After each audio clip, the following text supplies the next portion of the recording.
I have to give nothing but thanks to Coach Kirby, and I appreciate him. That was love.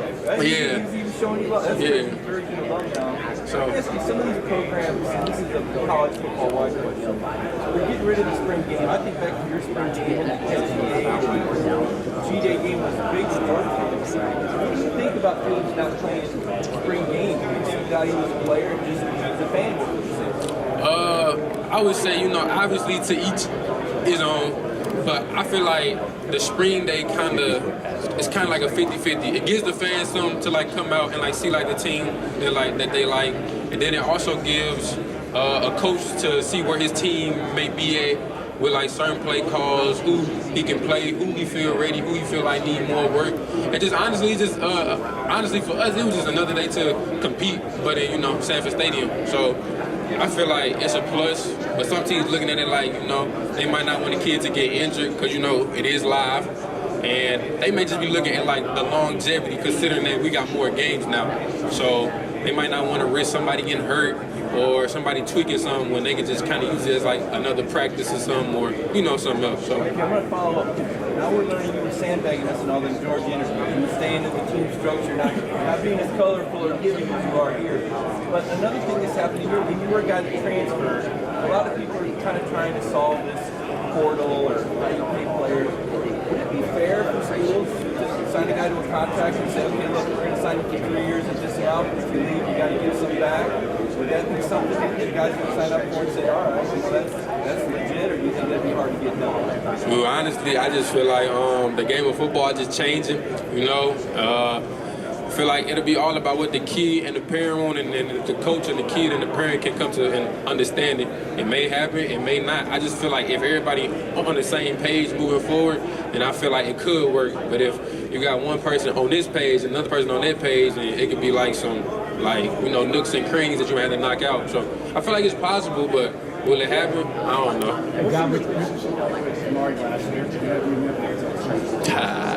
Three. I just called 3 yesterday just to talk to him. That's my guy. And have I met with the Texans? Nah, I haven't. But I would love to though. So play my boy 3. But I called him yesterday. He had wished me number luck. I had called him because I was feeling a little nervous, and he told me just go out there, have fun is the main thing, and just be myself. So I appreciate that. Dom, we talked to all the GMs and coaches out here. They talk about the culture at Georgia is different. What is the culture in Athens? Have you ever been to a Georgia practice? You gotta go to a Georgia practice, so I can tell you. Like, it's just different how we like do things. Like, we do more like human on human activity than like human on bag.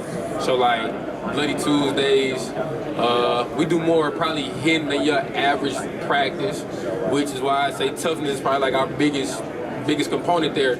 Like, you can't do anything if like you're not tough, and that goes for any position. And I feel like that's really how Kirby has structured his program. Obviously after the great Nick Saban, and I just feel like he just branched off from him, and he just created like his own dynasty, and he kind of doing it his way. You don't really have too many coaches that coach with a microphone. By the way, with that microphone, like, you can't run from like no type of talking, none of that, because he got a microphone. We learned all week long how hard practice was, but was there anybody that you played with that made practice easy? Yes, Brock Bowers. But honestly, all the guys that was there before me, like, once you get accustomed to practice, then you kind of know like how practice is gonna go. So all the vets, like, they came before me, they was basically showing me like the ropes from Lad to Bull to K3 to Taki, Malachi, like all of them that was there before me, like they helped me get through like my first Georgia fall camp and helped me get adjusted. So really just taking it day by day.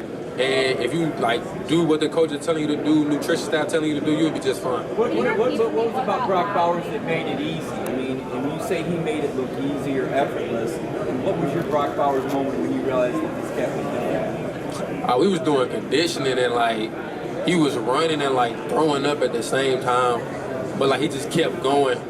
I knew like he was different. Plus, like, I had seen him the year before and all the accomplishments he had accomplished. So basically just seeing like that Georgia team that we had all watched win the Natty the year before, and then being a part of that team, seeing like how those guys worked, all of them, seeing how those guys worked and like how they went about their craft really showed me like the success that they had and why.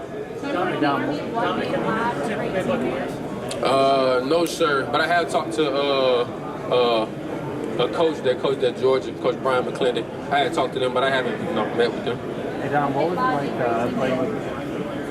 What was it like playing with Mr. Bird and Eddie Lewis? And just, how do you feel like he's going to transition? I didn't play with Luke. He came a year after me.